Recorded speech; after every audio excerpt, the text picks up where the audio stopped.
Good afternoon, everyone. Welcome to the Walker Art Center.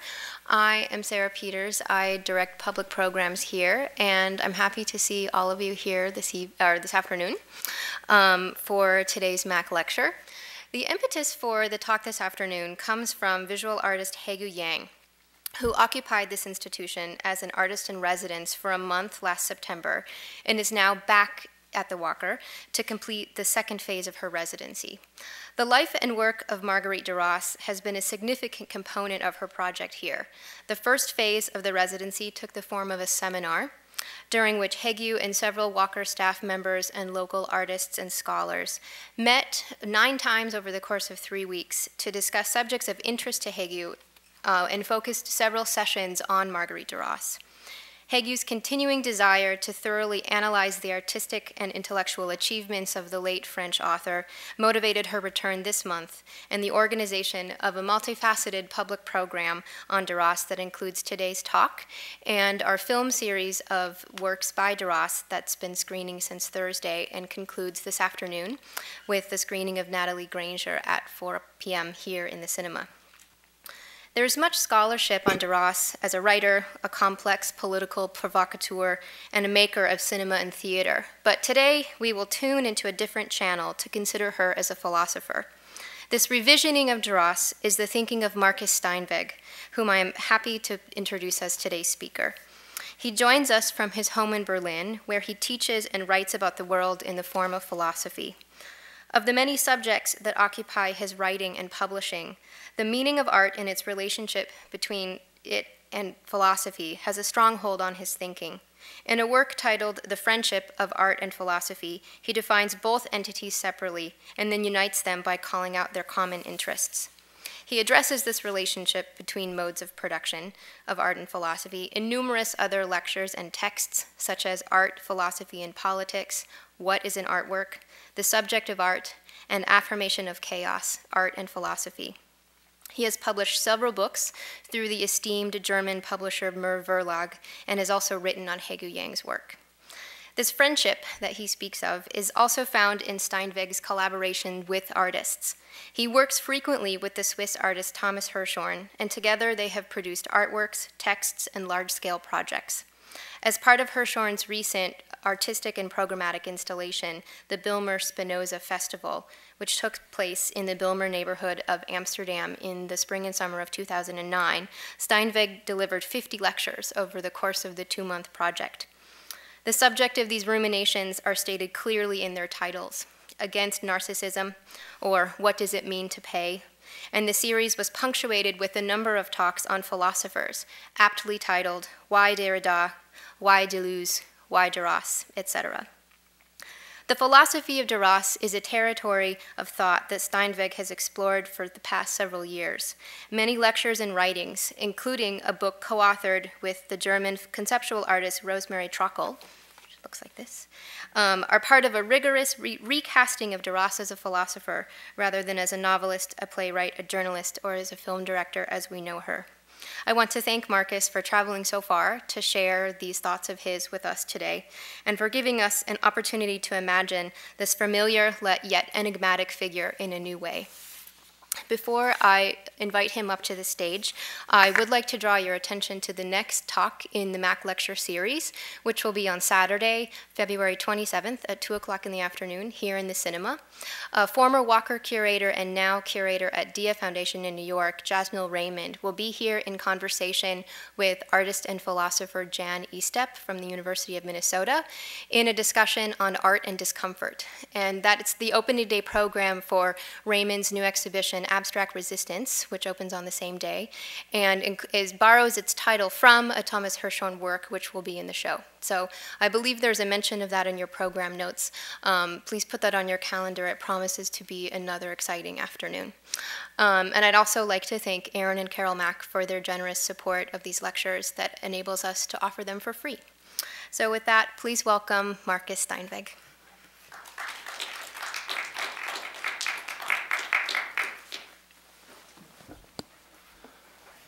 Yes, thank you. Thanks very much, Sarah. Thank you, Haegue.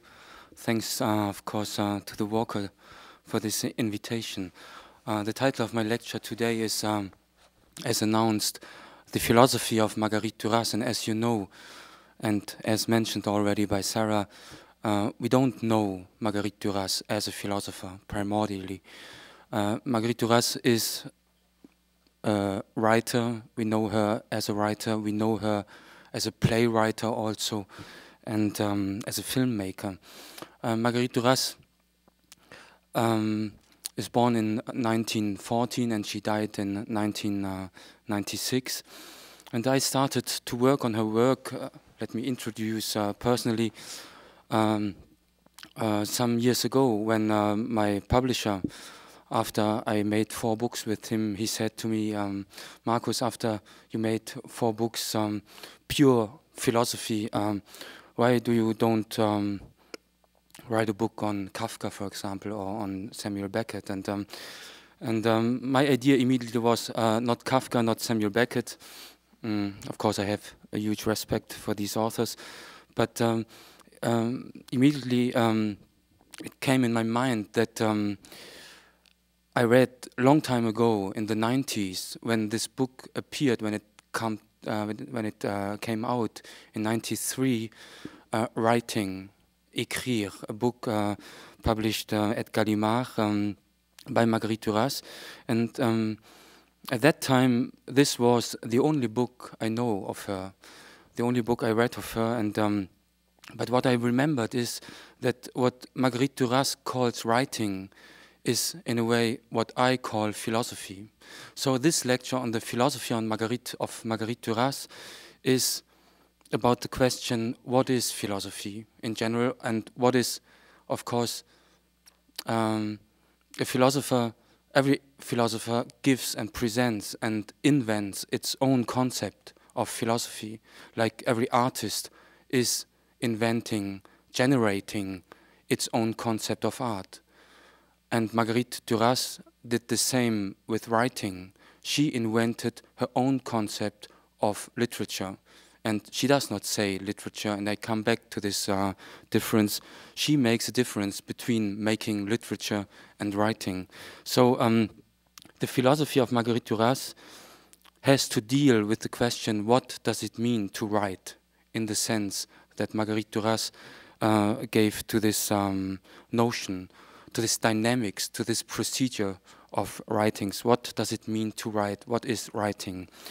And so for me, it's of course a very subjective access to the work of Marguerite Duras that I want to present you today.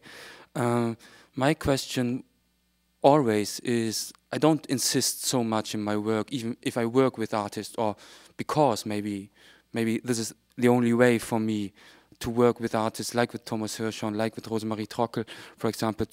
We wrote this book together, or we made this book together on Marguerite Duras.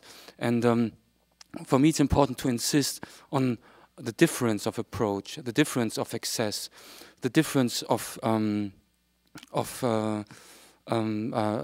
a work like the work of Duras. But then I think my question is, what art and philosophy, for example, and then writing, what do they share? What might they share? What might they have in common?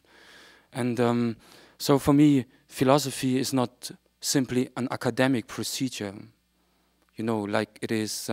It exists in the academic sphere, at the university, at the different philosophical departments at universities. So the academic concept of philosophy, in a way, is so much about writing books on someone who is writing books, you know. So you have the problem of the communication between books. And I don't agree with this idea of philosophy, with this reduction of philosophy to a kind of academic procedure. But of course, it makes part of the philosophical work to for example, there's a historical part of the work of a philosopher. So also for me, it's important to know as good as I can to the history of philosophy. Let's say the more than 2,500 years of Occidental philosophy, at least, to read the important texts, to read the authors, so to orientate myself within this already existing field, the field of so-called philosophy. This is the one thing. The other thing is, of course, that, as you know, each philosopher of this tradition, like, let's say, Descartes or Kant or Hegel or Heidegger or Deleuze, each of these philosophers invented its own concept of philosophy, its own also style of writing, its own language. And so I think here you can find a kind of proximity between the work of a philosopher and the work of an artist, because also the philosopher is dealing with the question to invent something, a new form of writing, a new vocabulary, new concepts. This was, like you might know, the definition that Gilles Deleuze gave of philosophy. Philosophy is about the creation of new concepts. And so why? Because philosophy is not only an academic procedure. It is a procedure that has to do with the invention of something new. This is something Deleuze insisted on. And I quite agree with this idea of philosophy as a procedure of the invention of something new, where, of course, in the field of already existing reality. And this existing reality field, the so-called, the world we share, the overdetermined, the socially, politically, historically, biologically overdetermined, over-codified world, the so-called reality space, I call it the texture of facts. And the precise function of this notion of reality, or the notion of facts, or the notion of, how I call it, the universe of facts, or the texture of facts, the precise function, of course, is to, how to say in English, to suppose a kind of stability, a kind of ontological stability, a kind of ontological consistency of this field. So when we speak about reality, we have in mind that there is a kind of stability. What is real is not at the same time not real. But of course, philosophy is dealing with the very thin, invisible line, if you want, the very thin, invisible difference between these two orders, the order of so-called reality and a second order that is not indicating a second world, a pre-given second world, like a religious or theological beyond, a life after this life in the here and now. So my claim, of course, is in this atheist horizon of the thinking of the whole 20th century, God is dead, that this principal claim of Nietzsche is like a huge shadow affecting, as this kind of shadow, the philosophy, the very different positions of the philosophy of the 20th century. And if God is dead, then there is no pre-existing, there is no given, there is no positively given second world or second order. So there's no transcendence in that sense. And you know, the philosophical vocabulary makes this difference between the thinking of immanence, like, for example, the philosophy of Gilles Deleuze, and a thinking of immanence that is reacting. Deleuze wrote 2 books on Nietzsche, and it's very influenced by Nietzsche, and is developing its own thinking with Nietzsche, and of course developing in its own way. But this idea of a philosophy of immanence is has maybe to be complicated.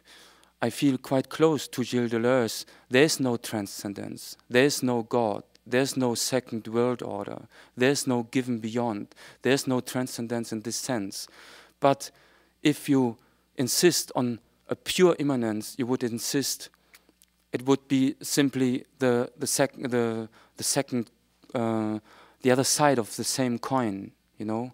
And I would say the phantasm of a pure immanence is as metaphysical as the phantasm of a pre-given transcendence. So what is the ontological structure of this reality field in which the philosophy is done, or in which philosophy is important or gets kind of importance, thinking or art and writing later with Duras. And I would say the ontological structure of the so-called world or the so-called reality system is there's no beyond. There is this field of established consistencies, this field of in which a lot of different opinions, a lot of different thoughts, a lot of different ideas, of course, are circulating concerning the consistency of this consistency field, reality. But when we say reality, we believe in a minimum of consistency. We believe that there's a kind of stable ground. There's a kind of security. We live in this world, in this hyper-codified or hyper-determined world, like in a kind of secured zone. We have the feeling that there is a kind of orientation. There's a kind of stability. We wouldn't be able to live our everyday life if every second of our life, every minute of our life, every day, we would have to interrogate the ontological stability of the world we live in, or of this reality field we live in. So we need a kind of trust in the ontological stability or the ontological consistency of this reality field. What is philosophy if not interrogating this trust? Not saying that it does not make sense to trust. This trust has, of course, a precise function. And let me remember the writings of the later Wittgenstein, Ludwig Wittgenstein, this philosopher who wrote a very, very beautiful book, one of the most beautiful books, I would say, of the philosophy of the 20th century. It's Über Gewissheit, Uncertainty, a very small book in which it's a book that is collecting the last notes of Wittgenstein, and he continued writing on these notes, I think, until some days before he died, and at the beginning of the 50s. And one of the crucial claims of these notes, of this book, is that there is a necessity to trust in the consistency of our world. There is a necessity to trust in something that is not guaranteed by a kind of universal horizon, call it God, or a universal, a transcendental superior authority, call it God, or call it with Jacques Lacan, if you want, the symbolic order. The symbolic order is the Lacanian term for the logos system, for this, we can say, the universe of language, the universe of information, the universe of sense, the universe of established meaning.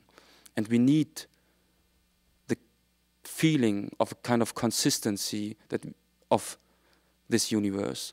We need the trust that in everyday communication, we need the feeling that this communication is not failing permanently. But of course, there is a kind of inconsistency that marks the ontological character of this consistency field that we call reality, of this universe of facts. And I would say philosophy in general was always this, to interrogate the so-called consistency of this texture of facts. And here I would say there is something like a friendship. You can remark a kind of friendship between philosophy and art.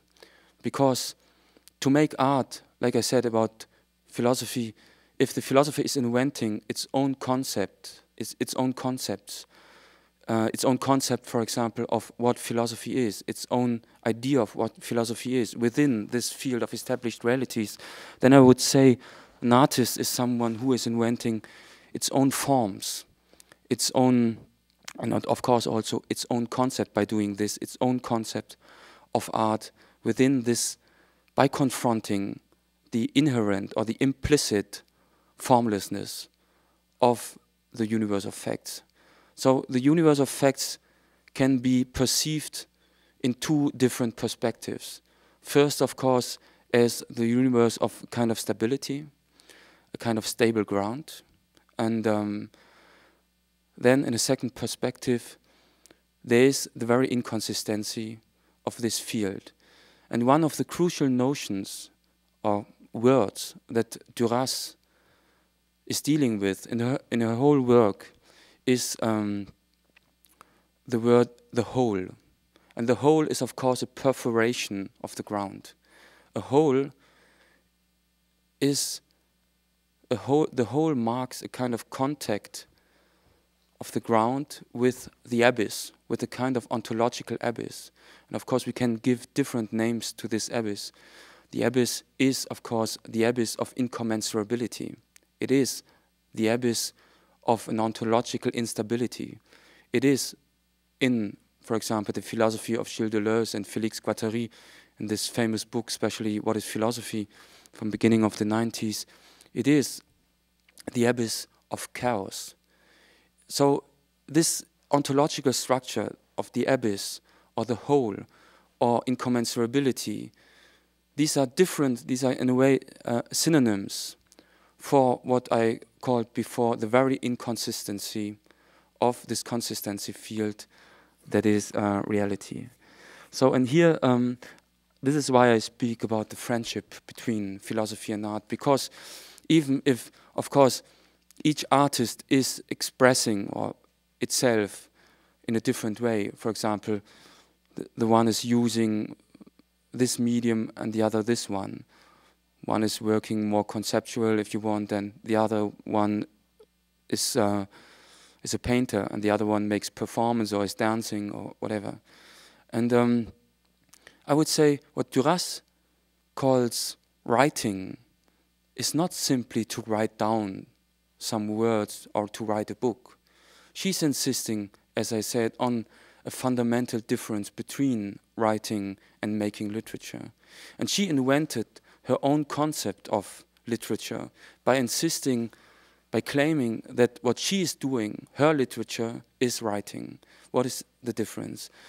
The classical idea, or the idea of literature, or literature like we know it, for example, from the history of literature of the 19th century, we know that in the classical novel, we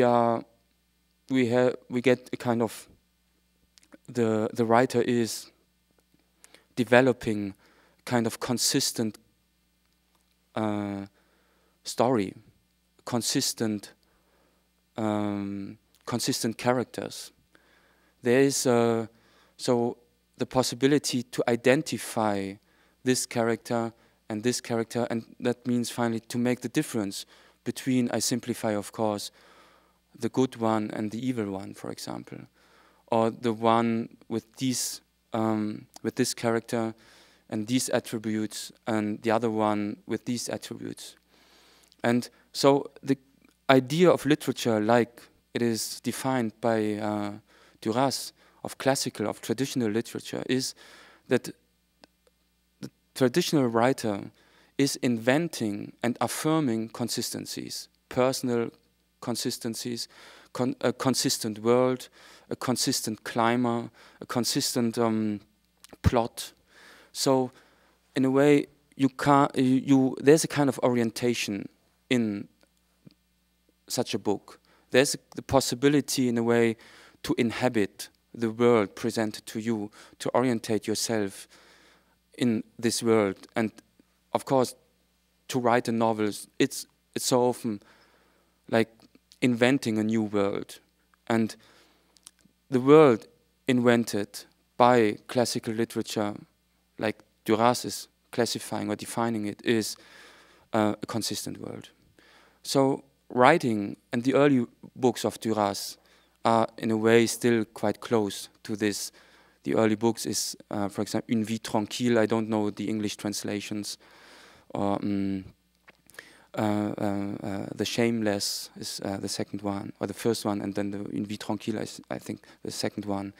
And okay, of course, Duras too started with a kind of classical writing. But then more and more, she liberated herself from this. She emancipated herself from this classical idea of literature, of making literature. And then more and more, she invented her own concept of literature and the so-called writing. What might be the most direct definition of what she calls writing? I would say writing is dealing. Writing means to open up to the very inconsistency of the world you live in. Writing means to deal with inconsistency, and making literature means to affirm established consistencies, even if you reinvent them in a different way. So there's an ontological break, or an ontological difference between these two orders, writing and making literature. And this is why Duras, in many texts, pointed out that writing does not mean simply to write, because she, as a filmmaker, writing can simply mean to make a film. So when she makes a film, or her work as a filmmaker is the work of a writer. It means writing. And writing also means simply to orientate yourself in the world you live in. So writing does not necessarily mean an artistic procedure. Writing can also mean simply to orientate yourself within the pre-given reality frame. And so the experience of writing can be expressed or can be lived as the experience of love, for example. The experience of love can be lived as the experience of the non-livable parts of life. We all know this. There's a kind of aporetic character of love, and Duras insisted on this, that the experience of love is the experience of the impossible.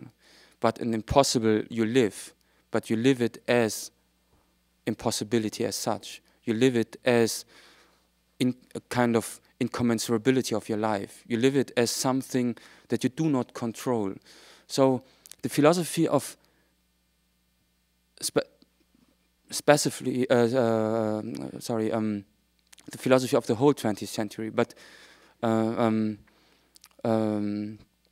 philosophy of the second half of the 20th century.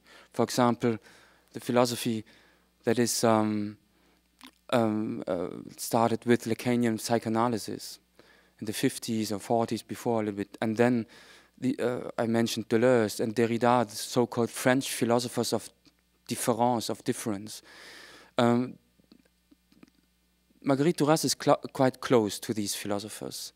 Of course, she's not dealing with philosophy, and she nearly never mentioned any philosopher. She exchanged some letters with Michel Foucault, and she was very close to a French writer that you might know, Maurice Blanchot. Maurice Blanchot, who was born in 1907 and who died in 2003, I think, 1 year before Derrida. And these philosophers like Derrida, like Michel Foucault, also like Gilles Deleuze, were quite influenced by this writer and political essayist, or also in a way philosopher, Maurice Blanchot. And if you enter the universe of Maurice Blanchot, you enter a space that you can define as a kind of ghostly space. You immediately lose ground. It is, in a way, when I read Blanchot many years before I read Duras, and my first idea when I read Blanchot was I have to relearn reading. I have to relearn reading, because, as I said, it's not only that a writer is inventing its own concept of writing.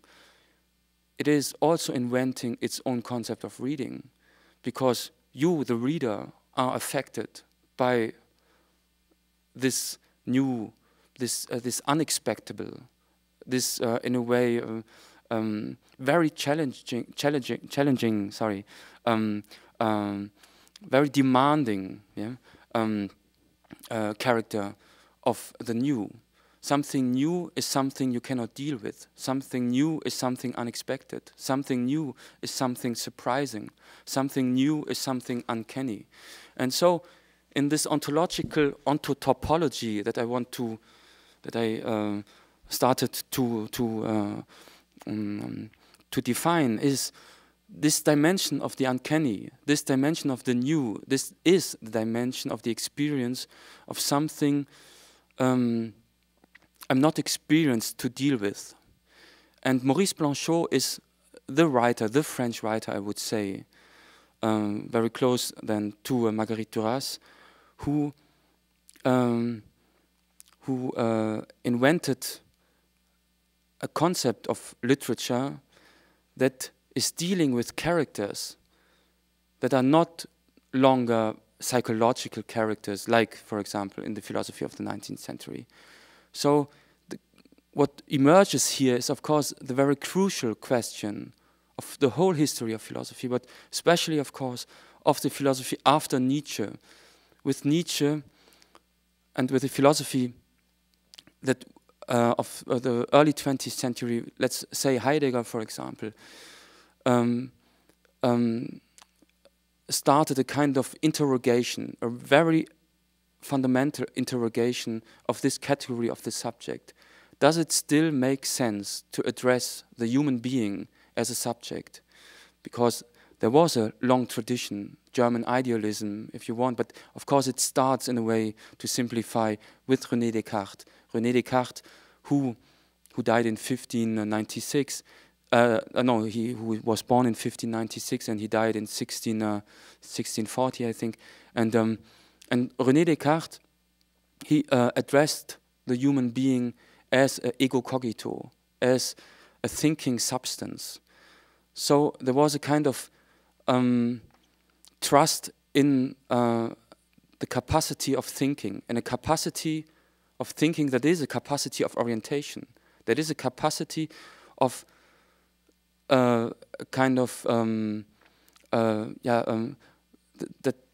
is the belief, that is connected to the belief that the human subject is and can be the owner of its own, that there can be a kind of self-identity between me and me, and that I'm not only, like in the tradition of medieval philosophy before, that is defining the human subject as ens creatum, of a creator, so as an object of a creator, of a superego that is not me, that is God, of course.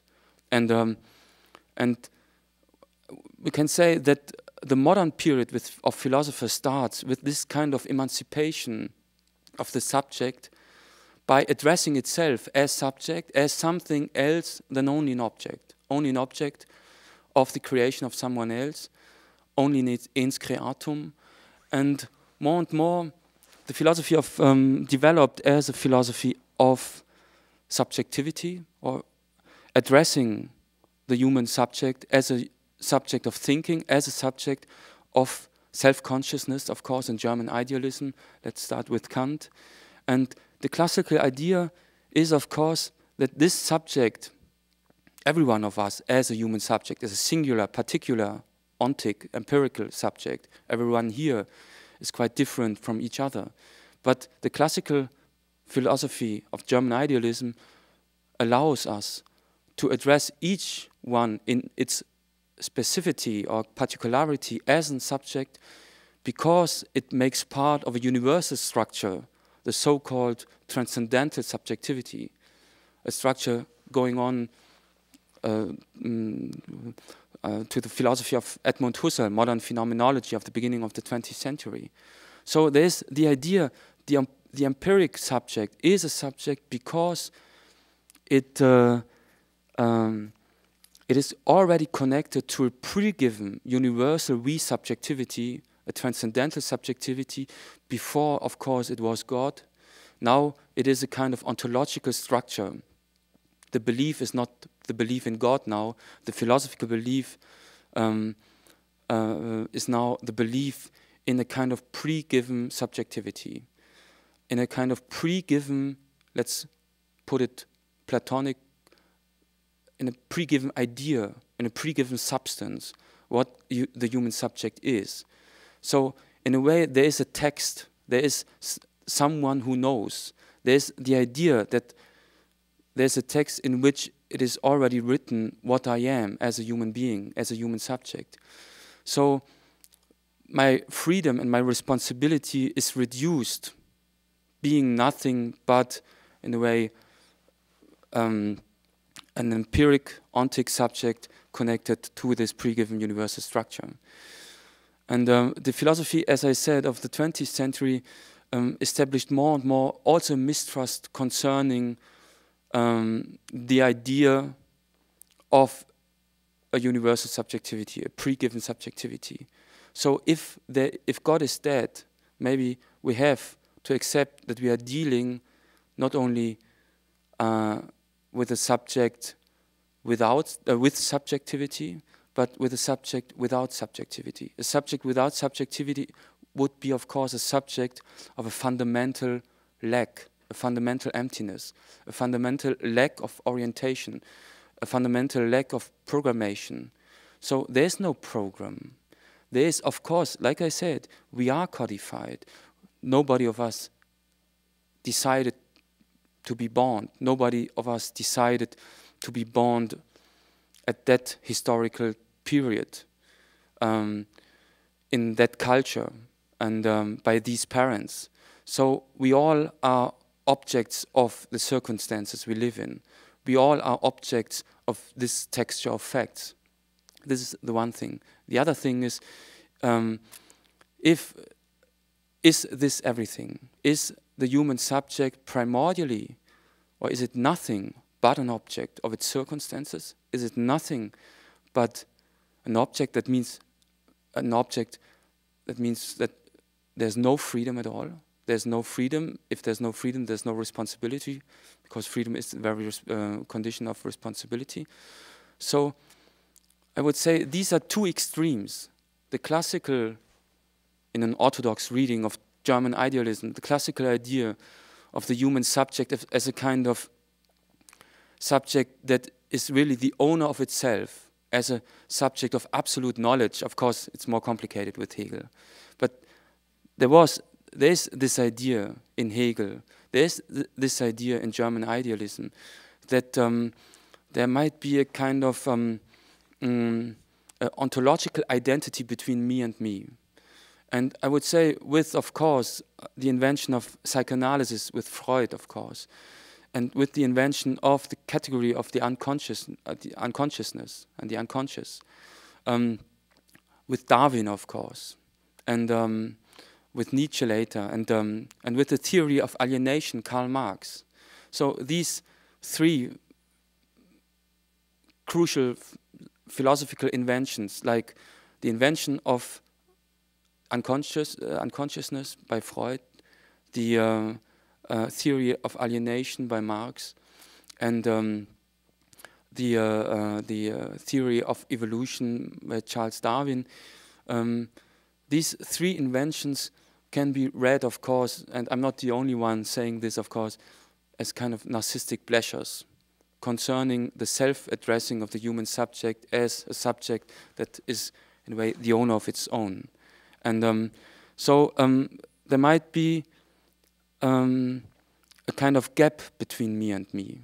And I would say the philosophy of the second half of the 20th century, so-called, or a huge part of the continental philosophy, is turning around this gap. And this gap, for example, is called in Derrida, or Derrida is mentioning or marking or indicating this gap or this difference as the différence written with an A, as you know, and as an A, and spatialization. And spatialization simply means there's a kind of there's a room between me and me. There is something between me and me.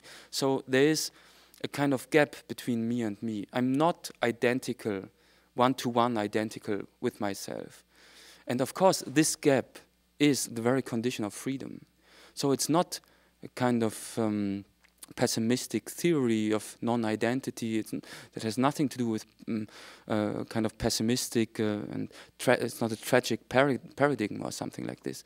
But it's simply insisting, if I'm not identical with myself, there remains something to do. There remains something to live. There's some air to breathe, you know, in a way. So if I would be one-to-one identical with myself, I would be dead. I would be like a stone. But if there is a capacity of thinking, if I am more than an object, then I'm a subject that experiences itself as a subject of this gap.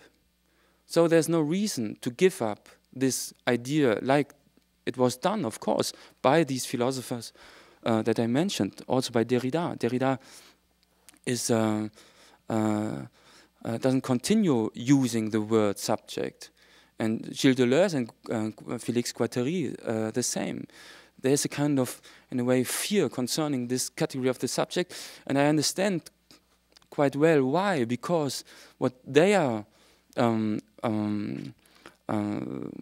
refusing, of course, is the idealistic or the metaphysical, let's say, notion of the subject as a sovereign, as a self-transparency subject. But this subject, of course, never existed, not in Hegel and not before. It exists as a kind of orthodox philosophical illusion or phantasm. But I would say, going through this period of, let's say, deconstruction of the subject, it makes sense to reaffirm this category of the subject as the scene of a permanent self-destabilization. So the subject is nothing but the scene of a permanent self-deconstruction, self-destabilization. It is the scene in which each one of us has to deal with the incommensurable parts of its own life, of its own reality, of him or herself. So this incommensurability I spoke about at the beginning, or the inconsistency, is nothing but this gap between me and me, this gap not only concerning the ontological character of me as human subject, whatever it means, human, but also of the reality I live in. So there's a novel you maybe know. This is one of my favorites of Duras, and it's Emily L. It's a small novel she published in the 80s, and it's a kind of homage to Emily Dickinson. And Emily L. Is in this story. It's a complex story. I don't tell the story, but there's an important passage in this book, and Emily L. is writing a poem, and this poem is dealing with how it is said, the inner difference of meaning, the inner difference of meaning. And if I understand well, what here is called the inner differences of meaning is precisely this implicit inconsistency of the so-called reality. So what Emily does, and this is of course the condition of writing this poem, she looked for 1 second, I don't know, in the abyss of the world. And the abyss of the world is not, it's not a mythological Orcus or something. It's not as pathetic. It's simply the incommensurability of reality as such. So reality is not as commensurable, is not as controllable, is not as knowable, is not as certain, is not as, in a way, familiar than supposed. So, as I said, there is no second world, but there's this one world without exit. There's this one reality without exit. But there's the very truth of reality. Let's call it truth.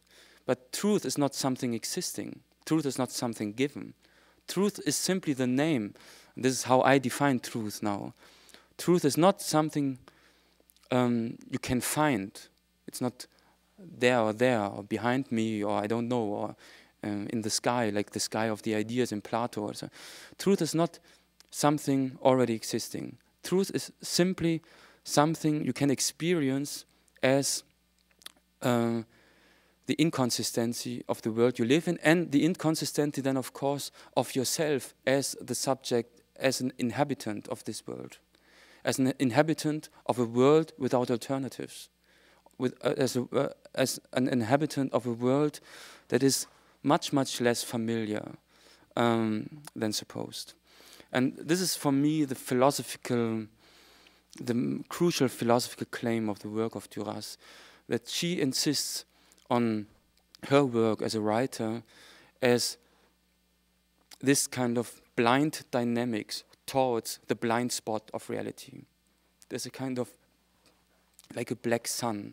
You can already find that in Plato, when Plato in the Politeia, for example, insisted not only on the difference between, let's call the simple shadows or phenomenons, and then you have the ideas of these phenomenons, and not only existing on a difference between, like Kant would later put it, noumenon and phenomenon and noumenon. So, but there is a third instance in Plato, and this is what he calls the beyond of being. Yeah, it is, of course, the highest idea, the idea of the ideas. It's also God in a way, but God is presented as epeikeina te sousias, as beyond being.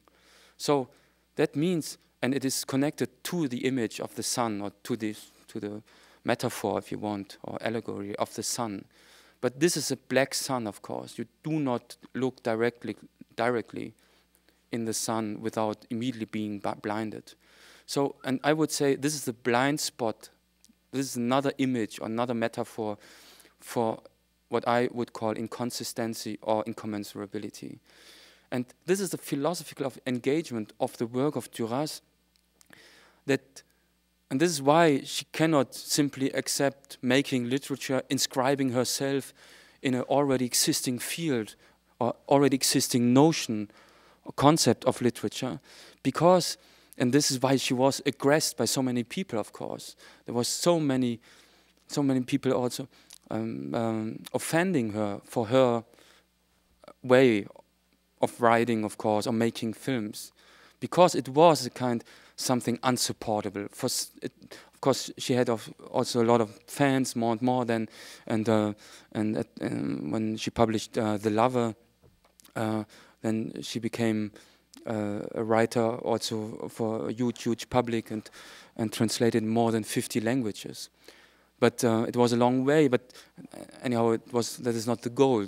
But the important thing, I think, is that Duras, from the very beginning,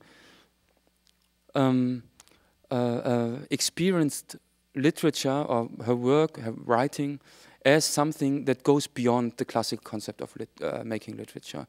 And this is because, and sometimes people call that the mystical part of her work, and I don't like this work so much, because it's not about obscurantism. So I would say everything that counts in art, in philosophy, in life, you know, in writing, of course, is a fight against obscurantism. It's not so only bad, I don't know, bad art is fleeing in obscurantism. It's fleeing in the kind of mystical esotericism, esoterics or something like this. But this is not the question. So I would insist on a difference that seems important for me concerning these three ways of touching the untouchable, or contacting the abyss of the reality system, art, philosophy, and writing in the sense of Duras. And this is a difference between comprehensibility and clarity. And as a philosopher, for example, this is my everyday experience since 20 years nearly, that as a philosopher, you nearly always have to defend yourself making philosophy. The people, they say, yeah, but philosophy is something overcomplicated, and why are the texts so complicated? And I don't understand, and so I don't understand. So that's why you are the idiot, you, the philosopher, you know, like Barthes once claimed. And I would say, I don't know one philosopher in the whole history of philosophy that is overcomplicated. They are complicated, the texts, a lot of texts. Spinoza is very complicated, I would say, the ethics, and Derrida sometimes, and Heidegger, of course, and Adorno also. Okay, but what is with contemporary art? Is it less complicated? And I would say that is not the problem. That's something. Our world is complicated. We don't overview reality. We don't overview our life, but we have to live nevertheless. We have to decide nevertheless. We have to live nevertheless within this reality field that is in a way too much. You don't overview the totality of your life, but you are not the owner of the situation you live in. But you have to make decisions. You have to make choices, and sometimes you really have to make a decision. A decision is something else than a choice. A choice is simply choosing between alternatives within this reality field, tea or coffee, for example. But to make a choice is simply, in a way, affirming reality as this system of given alternatives and options by making a choice between alternatives, but by choosing an alternative or choose an option. But a decision in writing, of course, in the sense of Duras, is much more on the side of decision. Decisio, the Latin word, is to cut. To cut, that means in a way to break up also with this established reality field and to invent something new, like I said. That means to break up with this field and to refuse this kind of fundamental trust for a moment, and to say no. The decision is in a way voting for impossibility as such, and a choice is choosing between possibilities or alternatives in that sense. But I would say this dynamics of writing, this dynamics of philosophy, this dynamics of as something else than only an academic procedure is quite close to the dynamics of life. And so I would say philosophy, art, and writing in the sense of Duras are three modalities or modes of simply living, of being alive. And being alive does not mean simply to exist like a stone, as a human being, as a human subject. It means, in a way, to take a kind of responsibility. But it is a responsibility that cannot orientate itself in a pre-given, I don't know, moralistic or religious system. You cannot, there's no book you can look inside and then you find the solution for the problem you have. If you have a problem,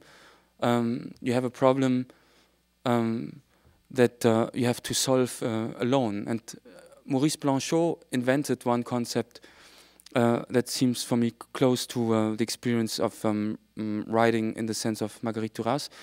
And she quite often insisted on a little bit pathetic, it sounds pathetic, but in a way it's nothing but the everyday experience of every philosopher, every writer, and every artist, and maybe of every one of us. It's the experience of loneliness. And he says essential loneliness. Yeah? Solitude essentielle en français. Solitude essentielle. And okay, it's a little bit more complicated in his sense, but to take this this term, the experience of solitude essentielle is simply the experience of a subject that started to discover that it has to do it alone. It has to live its life without having a kind of guaranteed measure, guaranteed. There's also no inner voice. There's no voice from the outside that tells you what you have to do and what is right and wrong. And this is the experience of this inner difference of meaning, like it is called by Duras in Emily L. So it is the breakdown of meaning as such. Meaning is simply something, a kind of fragile architecture above this general universal abyss that is the abyss of chaos or the abyss of incommensurability. And so maybe you remember that Nietzsche in Thus Spoke Zarathustra, no, it's in another text, when he spoke about this experience of the world detached from its sun. And this is the experience of the breakdown of reality. So because the sun had the precise function as a kind of transcendental signifier, to guarantify and to stabilize ontologically the meaning of this reality system of the world. But if the world is detached from this superior authority because this superior authority does not exist or only exists as a kind of blind or black sun or something that cannot help you concerning the orientation in your world and in your life, then you find yourself, then you recognize yourself as a subject of this, let's say, essential solitude. So there are some topics, I don't want to speak too long, but there are some topics in the work of Duras that you might know. For example, the topic of the sea. So often in the writings, but also in the film L'Homme Atlantique, for example. But the topic of the sea, you know that she grew up in Vietnam, in Indochina, and the experience of the water, the experience of the sea, the experience of a kind of fluidity, is of course the experience of something that is much more controlling me than that I'm controlling it, this element or this dimension. So I would say the appearance of this dimension of the sea in the work of Duras is the appearance of the dimension of incommensurability or the uncontrollable. And it's very close to another topic that in French, the sea, of course, is la mer, and the mother is la mère. And not easy to remark the difference only by hearing, but la mère et la mère, the sea and the mother, and the mother is one of the crucial topics of the work of Duras, and the mother as, in a way, a kind of monster, the mother is indicating the dimension of monstrosity. Why? Because the mother is already there, and then for me as a kid, and the mother is always this kind of, in a way, she's representing, I would say, the dimension of a kind of infinitude, but not religious infinitude, not eternity in that sense, but a kind of infinitude, something that has a very violent effect on the kids. So the mother does not appear in this a little bit sentimental and idea, loving her kids and doing everything for them and so on. And you know that in the work of Duras, in Un barrage contre le Pacifique, the mother is fighting finally to how do you say, to get a permission, and finally she gets a permission, and she buys a permission to cultivate some rice, and of course for the kids. And she has another topic: the two brothers, the younger brother and the older brother. The younger that she loves so much, and the older one that represents himself, also kind of violence. And but the mother is very close to the older brother, to the violent older brother, and so there's this separation in the family system. And the father died when Marguerite was very young. The real name of Marguerite is Marguerite Donadieu, and then she takes this name, Marguerite Duras. But the dimension of the mother and the dimension of the older brother represents, I would say, also a kind of incommensurability for the little kids, being unable for the little brother also being unable to defend himself against the violence of the older brother, and also for little Marguerite being unable to defend herself against the violence of her mother beating her sometimes and so on. And I simply want, of course, it would be necessary to discuss this more close to the text, but I just want to insist on the fact that the topic of incommensurability and the topic of the uncontrollable can be the topic of the mother, can be the topic of the sea, can be the topic of meaningless within each meaning. And there's this great other novel Le Ravissement de Lolve Stein, the ravishing, I think in English, of Lolve Stein, that is from '64, if I remember well, and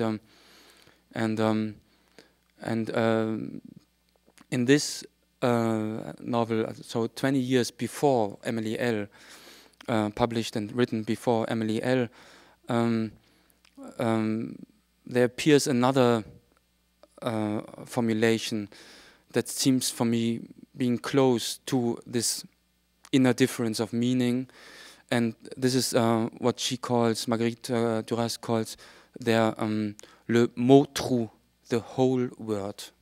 And so imagine a word that is like a whole, and imagine, and that is finally a dangerous word, because in a way it marks the inconsistency of all other words.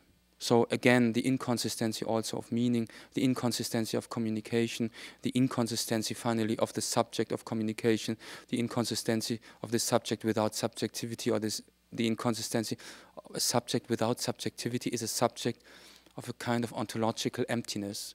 So you have attributes, you can be identified in this world as Marguerite or as the brother or as the mother, but what seems more important is that your real identity is something that goes that is transgressing your identical being within this existing reality field, and this is something I would say Derrida is always insisting on, and this again why she's so close to Maurice Blanchot, because finally the subject without subjectivity is a kind of ghostly subject. What is a ghost if not something that is there without being there, that is present in the mode of absence? So a ghost is something not graspable. A ghost is something not you do not control.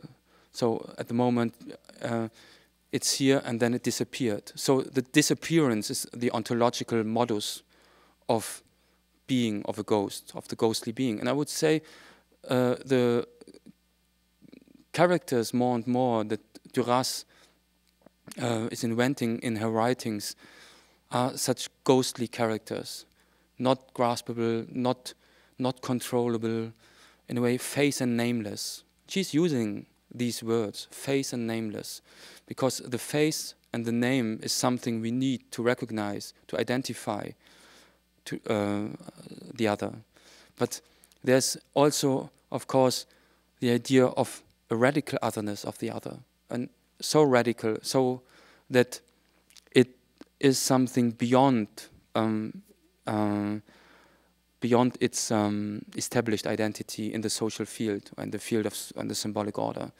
And this is again the experience of the inconsistency of the subject as a ghostly subject, as a subject that that is not that has no without substance in a way. And let me, after we can discuss it together, why Marguerite Duras? Why, especially for me? Let me start with, let's end with a personal statement.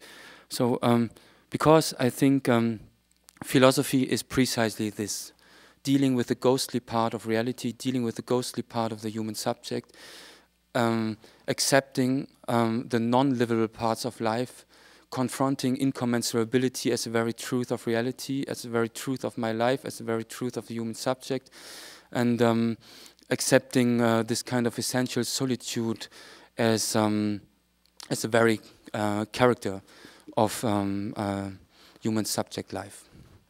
Okay, I stop here and maybe we can discuss it.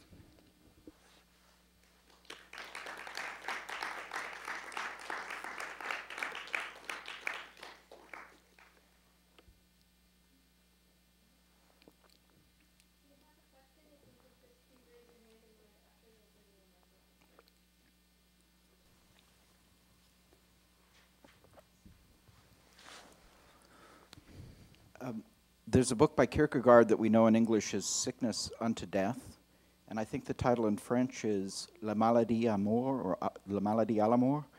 Is there a specifically Kierkegaardian idea that Duras' Maladie de la Mort we should think about?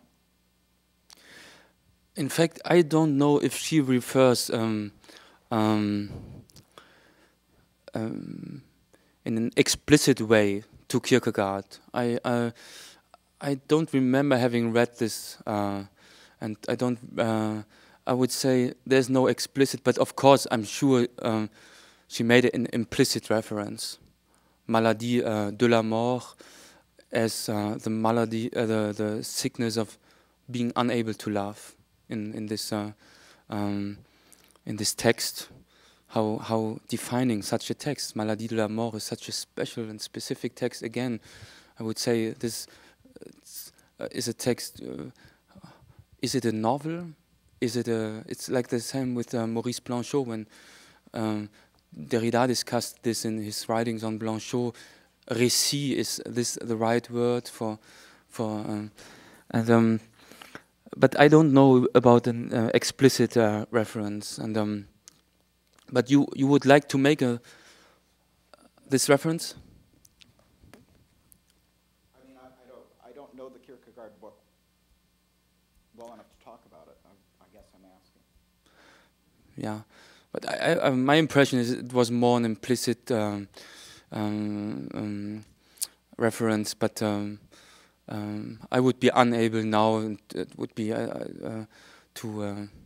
to construct, and I would have to construct a reference that actually I don't believe in.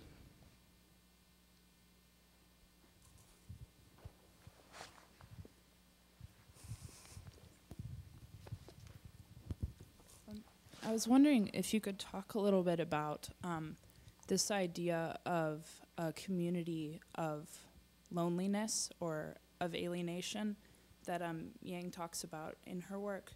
And also that Derrida writes about in The Politics of Friendship. Oh, friends we have, there are no friends. And this idea of like calling forward for sort of friends in this alienation. I guess I'd like to hear you talk about that a little bit.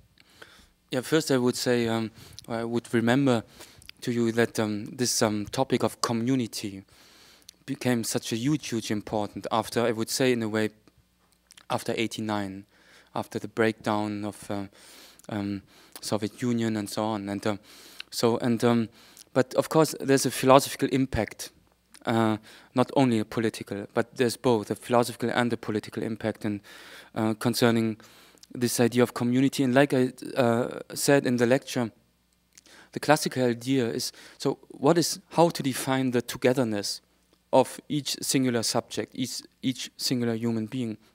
And the classical idea is there's a kind of universal community, the community of all these subjects that share this connection, this pre-given connection to pre-given transcendental substance, or can call it humanity, call it the belief that humanity as such exists.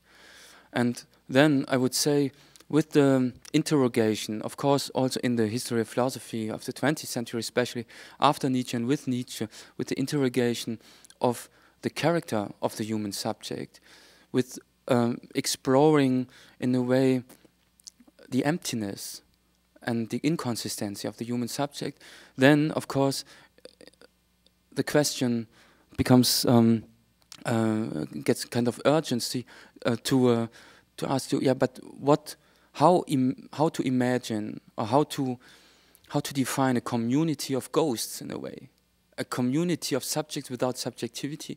It's a kind of community of subjects that does not substantially share anything.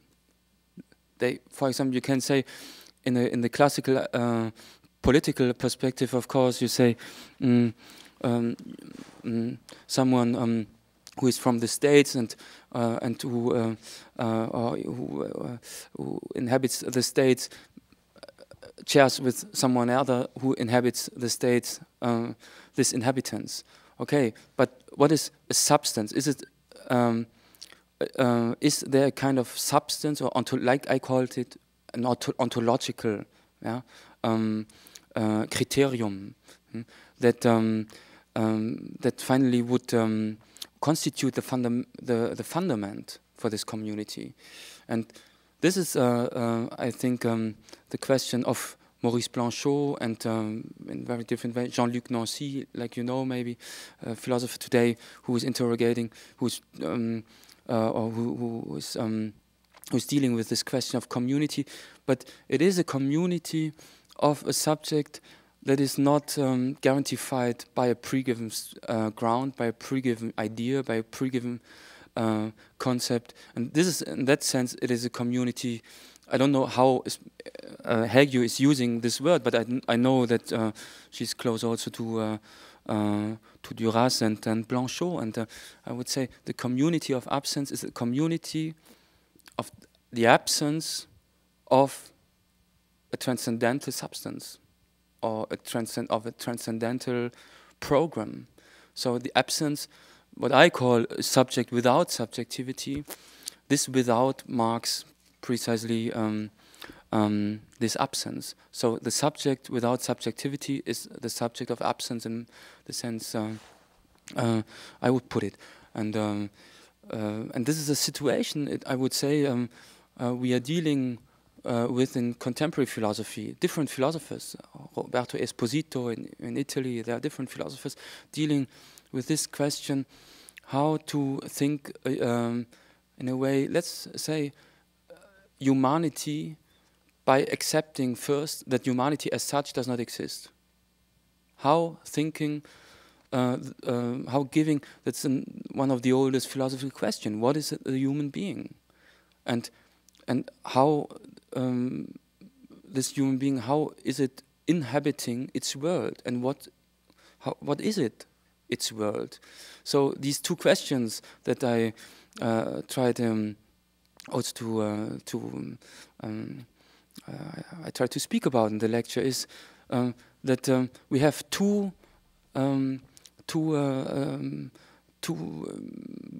the experience of two destabilizations. And the first destabilization is that this originarily stabilized human subject does not exist. So it is a kind of lost subject also. And then reality, for example, if Lacan claimed le grand autre n'existe pas, the big other, that is his name for the symbolic order, does not exist. Does not exist simply means there's an absence, that there's an inconsistency of this field. Of course there's reality. Of course it makes sense, like I said at the beginning, and of course it makes also sense to speak about kind of social universe we live in, and there are some established laws and rules, and of course all this, and it works in a way. It is the dimension of function. It is the dimension in which it's the dimension of the livable in a way.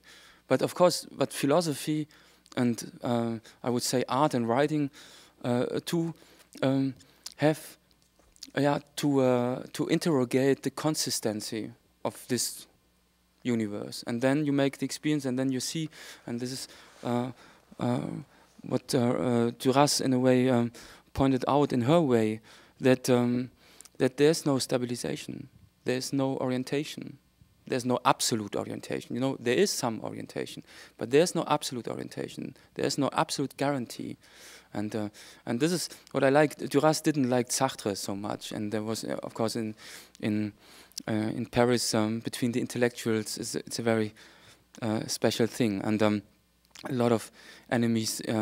But what I personally, Sartre is not a philosopher. In contemporary philosophy, not so much philosophers are referring to Sartre, but what seems for me very important concerning Sartre is that Sartre was the one. Maybe you know this famous claim that he said, "L'existence précède l'essence." First you exist, and then you have to invent your own essence, and the essence for humanity as such. So the classical idea was, of course, first essence, then existence. So first there is, in a way, a mastermind, call it God, and he has a plan in his mind, or her mind, I don't know, but in the mind, and there's a plan, there's an idea what the human being as human being is, and then after this plan, like an architecture is doing, first the plan, then the concrete house. But Sartre said, first you are in the world, like thrown in the world, with Heidegger or not, and then you have to invent your own essence. It's up to you. And this is this hyperbolic idea, or this idea of a hyperbolic responsibility. Responsibility in the sense of Sartre is not a moralistic thing. In a way, it's something. It's you are confronted with something that, in a way, is surpassing your own capacities, because you are responsible for something you do not control. And this is, of course, responsibility only exists as a kind of excess. To be responsible does not mean, just like I said, with choosing, it's not to orientate yourself in relation to a given moralistic register, how do you say, but on ethics or something. No, but it simply means to take the responsibility, simply means to take the responsibility as such a subject of fundamental solitude. That means there is not such a register. And you have to make your decisions nevertheless, and you have to take the responsibility nevertheless. This is why I don't only insist on the ghostly character of the subject, but also I like the word, and I'm insisting on in my writings very much on this, the word blindness. I believe in blindness. I believe in headlessness. I believe that art and philosophy, and we have to, is not simply a kind of critical procedure, developing knowledge out of knowledge. Show me one artist who or her generated knowledge out of knowledge. I'm not saying that there's nothing to know.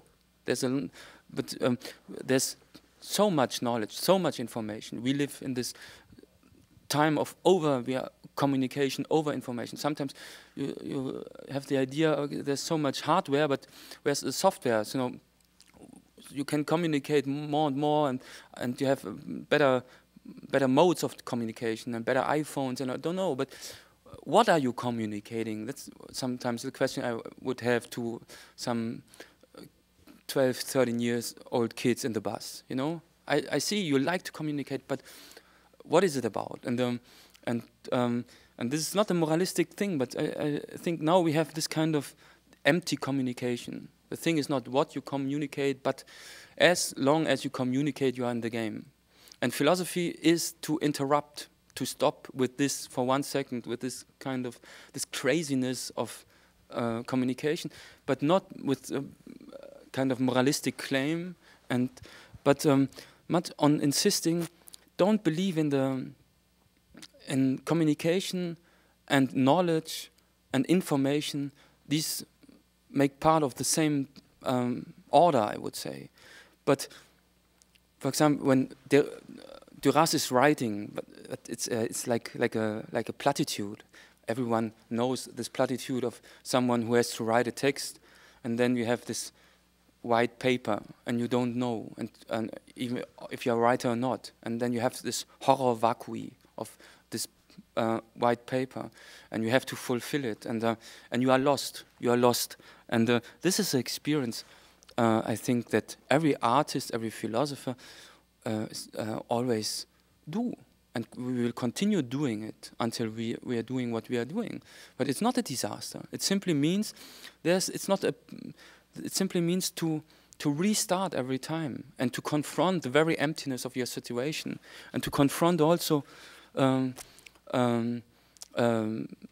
your own impotency sometimes to do it. Yeah. So to write, of course, means to deal with your weakness, with the fundamental weakness that makes part of everyone, if you're a writer or not. It's not a privilege of the writers to be weak, or of the or artists or philosophers, but it's simply to confront your weakness, to affirming it as the very condition of a kind of creation.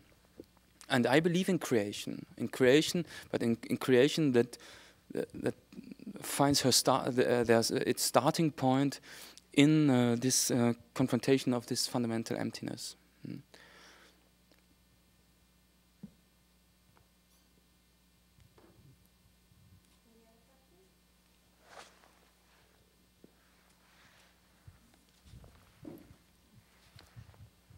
Can you say a little bit more about what you talked about, le mot trou, and how for Duras it kind of, do you see any change between her very first books and the very last that she wrote, or what form did it take, and what kind of ghosts inhabit this hole across her work?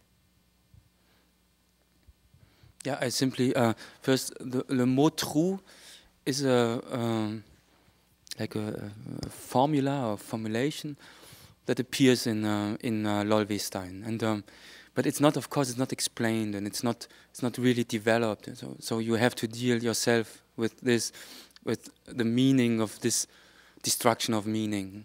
But what I understood, is I still do not feel as an expert of the work of Duras. In a way, for me, it would seem like a contradiction to be an expert of such a work, because it's not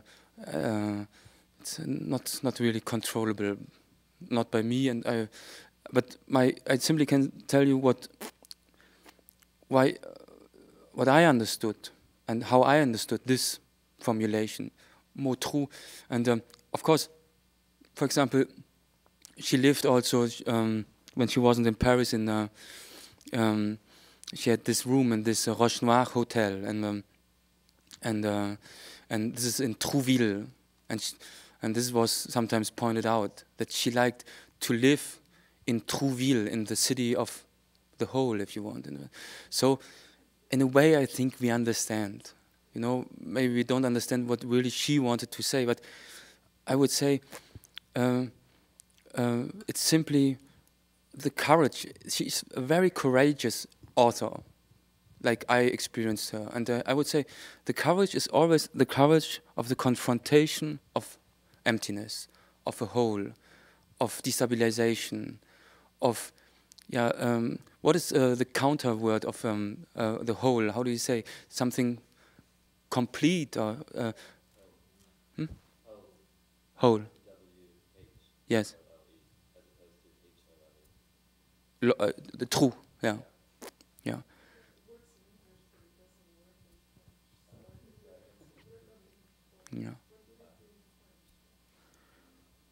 The counter word to true. I can't. Maybe I don't have the word, but I would say it's a phantasm of completeness. It's the phantasm of identity. Like I said, the phantasm of being one-to-one identical with myself. So then there is no whole, then there is no gap, then there is no difference. So, but as long as there's a difference, there's the fear of difference, there's the fear of a whole, there's the fear of the abyss. What I call the lack of orientation is the experience of someone, of a subject that is the subject of such an experience of of a true, of a universal true, of a universal. So it's not simply the perforation in the table, you know, of course not. But it's always, I would say, you know, that traditional metaphysics or traditional philosophy is so much dealing with the phantasm of fundament. Fundamentum inconcussum, that's in Latin how Descartes described the ego cogito, the human subject. He wanted to install to stabilize the human subject, the res cogitans, the thinking thing, as fundamentum inconcussum, as a fundament, like a fundament for a house, a fundament for an architecture. First, you need a fundament. You need a stable ground, and then you can build up, I don't know, a whole castle. Yeah? But a castle built up on sand, or how do you say, it's not stabilized. So it risks finally to it has no endurance in the time, if you want. And philosophy is so much our tradition. I would say the European tradition of continental philosophy is so much dealing with these words of the fundament and the ground and the stable ground. Also in Kant, of course, and the Boden in German, you say, and also Kant is, for example, in the Critic of Pure Reason, he's using this word of architecture. But architecture is the architecture of thoughts. And so the idea is, you have these two ideas, you know, for example, mentioned by Deleuze, of course, l'arbre, how do you say, the tree. The tree and the tree is stabilized in the ground, you know, by the racine and so on. And then it's developing a kind of structure, and you have a kind of hierarchy in the architecture of the tree. And of course, there's also the allegory of the house and the fundament and so on.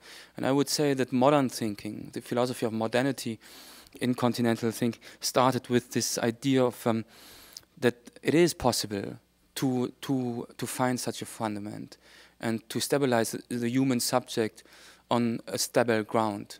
And I would say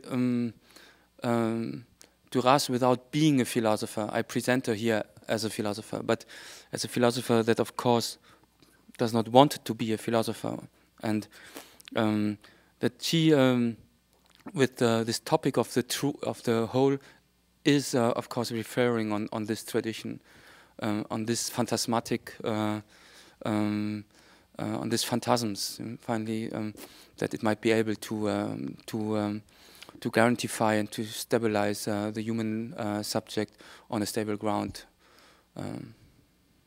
philosophically or however.